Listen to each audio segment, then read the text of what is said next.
नमस्कार दोस्तों।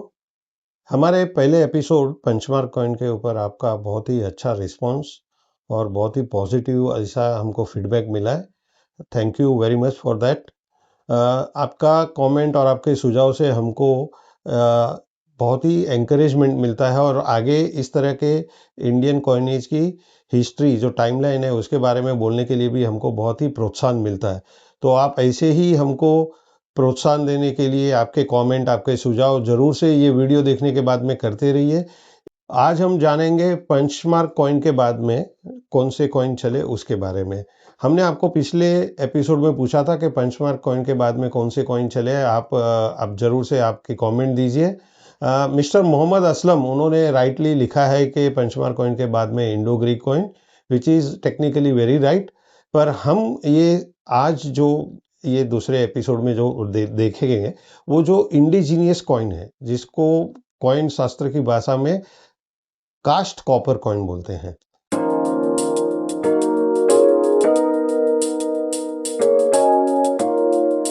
Cast copper coin, cast again is a technique to manufacture the coin. Cast मतलब उस coin का नाम कास्ट नहीं है, कॉइन तो उसको कासारपन ही बोलते हैं। लेकिन क्योंकि उसको बनाने की टेक्निक जो पंचमार्क कॉइन की टेक्निक, जैसे हमने बोले थे कि अर्ध तरल अवस्था में जब भी मेटल है तभी उसके ऊपर से पंच करके कॉइन को जैसे बनाया जाता था। कास्ट कॉपर कॉइन ये थोड़ी एडवांस टेक्नोलॉजी है। इसमें क्या होता था कि एक सिंगल मोल्ड धातु का अपने सिंगल मोल्ड बनता था, जिसमें तरल अवस्था में धातु होती थी, उसको उसमें पोर किया जाता था और वो पोर करने के बाद में ठंडा होने के बाद में वो मोल्ड को तोड़ा जाता था, तो अंदर से जो कॉइन निकलता था वो कास्टिंग टेक्निक से बनता था। तो इस तरह के कॉइन की मैन्युफैक्चरिंग सिंगल कॉइन की भी होती थी और हमारे एक्सट्रूशन में ऐसे भी कॉइन मिले हैं, ऐसे भी मोल्ड मिले हैं जो मल्टीपल हो, जो इतना बड़ा मल्टीपल एक चैम्बर होता था और वो चैम्बर में कास्ट कॉपर कॉइन का पूरा डाई बना हुआ रहता था। उसके ऊपर ऊपर एक फनल होता था, फनल के ऊपर से लिक्विड मेटल को डाला जाता था और वो मेटल वो फनल में से ये चैनल्स में जाके वो कॉइन की मैन्युफैक्चरिंग होती थी। अब ये कास्ट कॉपर कॉइन इंडिया में कब से बनने शुरू हुए, जैसे कि पिछले एपिसोड में हमने देखा मौर्य पीरियड तक में पंचमार्क कॉइन की ही चलन था। मौर्य साम्राज्य की स्थापना चंद्रगुप्त मौर्य द्वारा 320 बीसी में, मतलब आज से करीब 2200 साल पहले की गई। उस समय भारत में एक और भी महत्वपूर्ण घटना बनी, जैसे कि आज तक के भारत के इतिहास में मौर्य साम्राज्य जितना बड़ा एम्पायर शायद ही किसी राजा का या किसी किंगडम का हुआ हो।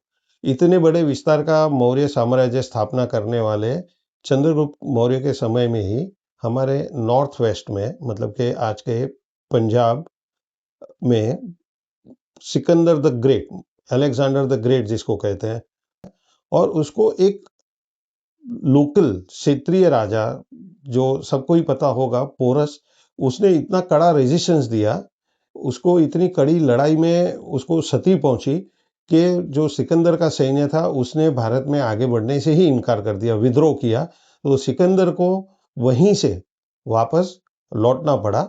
लेकिन वो सिकंदर का बड़ा जो साम्राज्य बना, वो सिकंदर बेबीलोन पहुंचने के पहले ही सिकंदर की मृत्यु हो चुकी थी।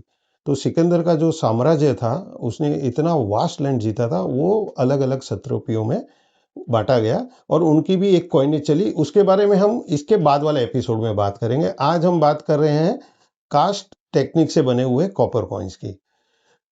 मौर्य साम्राज्य ने करीब 130-35 साल राज किया। जो लास्ट के जो राजा थे बृहदत्त की हत्या करके पुष्यमित्र शुंग ने शुंग वंश की स्थापना की। अब हमको एक पर्टिकुलर, ये जो स्क्रीन पे आप देख रहे हैं, इस टाइप के कास्ट कॉपर के एक सीरीज मिलती है, बड़ी मात्रा में मिलती हैं। वो कॉइन कास्ट टेक्निक से बने हुए और उसको यूजुअली हम लोग शुंग वंश को एट्रीब्यूट करते हैं। अब जैसे मौर्य साम्राज्य, जैसे मैंने आपको बताया कि बहुत ही बड़ा विस्तीर्ण राजा था, पर धीरे धीरे उसका भी ह्रास होने लगा। साम्राज्य अंतिम समय में तो इतना विकेंद्रित हो चुका था। तो जब साम्राज्य विकेंद्रित हो चुका है, उसकी ताकत कम हो गई है, तभी नेचुरली वहाँ के रिसोर्सेस या वहाँ पे जो धन संपदा या जो भी आय के दूसरे व्यापार के साधन थे वो कम ही हुए होंगे। तो जो हमको चांदी के सिक्कों की सीरीज मिलती थी पंचमार्क की, वो धीरे धीरे लुप्त होने देखने लगी और चलन में मुख्य जो साधन बना कॉइन्स का वो तांबे के सिक्के यानी कि कॉपर कॉइन के बना। तो ये जैसे हमने आपको बताया कि ये हमारी मॉनेटरी हिस्ट्री है। मॉनेटरी हिस्ट्री कैसे, जैसे आप समझ सकते हो कि जो साम्राज्य एक बार अपने पूरे उत्तुंग शिखर पे था तभी चांदी के सिक्के चलते थे, वही साम्राज्य जब भी अपने पतन की ओर जा रहा था तब चांदी की स्कैरसिटी हो गई और जो चलन का माध्यम था वो चांदी से हटकर तांबे के सिक्के बन गए। तो ये कास्ट कॉपर की जो सीरीज थी वो हमारी करीब 100 या 150 साल तक चली होगी। अब ये कास्ट कॉपर मेनली कहाँ से मिलते हैं? मेनली ये कास्ट कॉपर की जो सीरीज थी वो सबसे ज्यादा कास्ट कॉपर के कॉइन मिलते हैं, जैसे तक्षशिला में जॉन मार्शल ने एक बड़ा ही एक्सट्रूशन का काम किया और उसके बहुत ही अच्छी एक्सट्रूशन रिपोर्ट है 3 वॉल्यूम की तक्षशिला नाम की। तो जॉन मार्शल जी को वहाँ पे सिरकप में और तक्षशिला के आसपास में जो भी एक्सट्रूशन से फाइंड मिली थी उसमें काफ़ी आर्टिफैक्ट्स थे। उसके साथ में ये जो कास्ट कॉपर कॉइन बनाने के जो मोल्ड्स थे वो मोल्ड भी बड़ी मात्रा में मिले हैं। उज्जैन, एरन, विदिशा, इस सब जगह पे भी कॉपर के पंचमार्क कॉइन और उसी के साथ साथ में कॉपर के कास्ट कॉइन भी मिले हैं।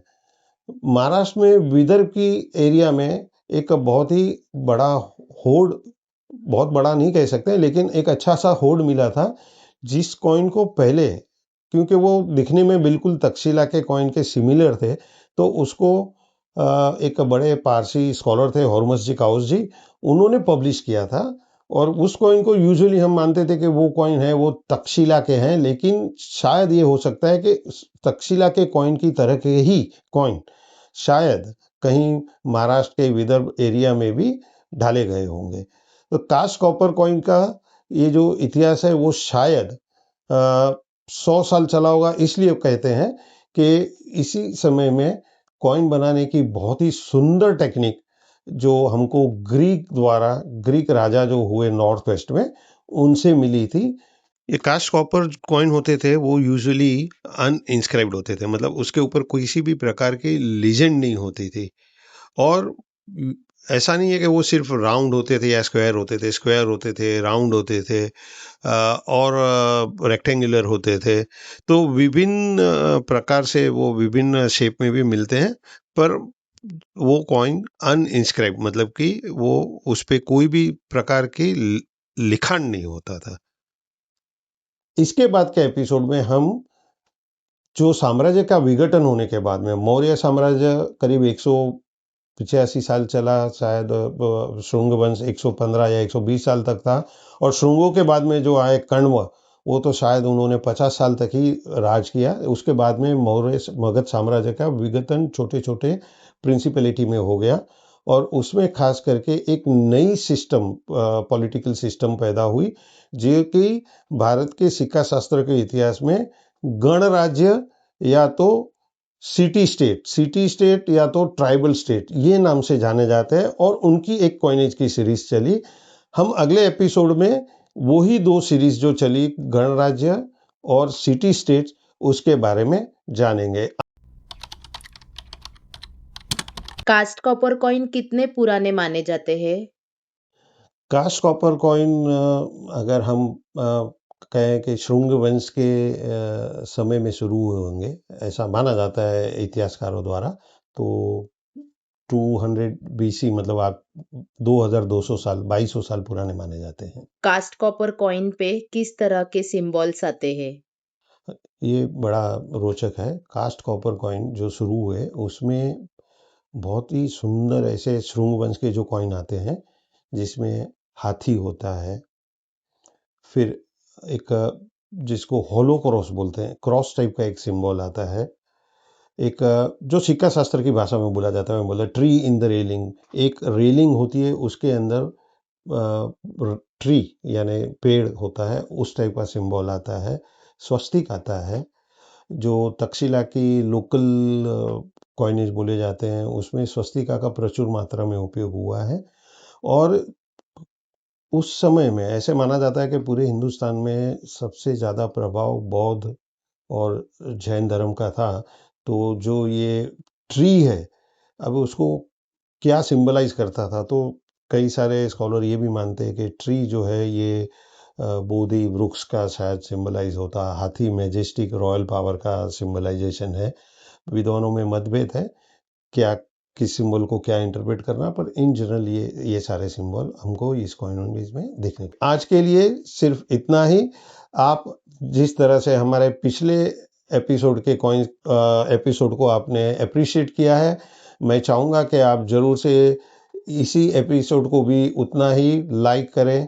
और अगर आपको ये जानकारी उपयुक्त लगती है, आपको लगता है कि ये जानकारी से कोई ज्ञान का प्रसार होता है, तो आप जरूर से आपके चाहने वालों को, आपके जानने वालों को हमारा वीडियो शेयर करें, उनको कहिए लाइक करें, उनको कहिए कि सब्सक्राइब करें। आपकी कमेंट्स ऑलवेज वेलकम है, आपके जो भी सुझाव है वो भी वेलकम है। तो वीडियो के अंत में नीचे जो आपके सुझाव या आपके जो भी क्वेश्चंस भी होंगे, वो हम उसका उत्तर देने की नेक्स्ट एपिसोड में कोशिश करेंगे। तब तक के लिए धन्यवाद।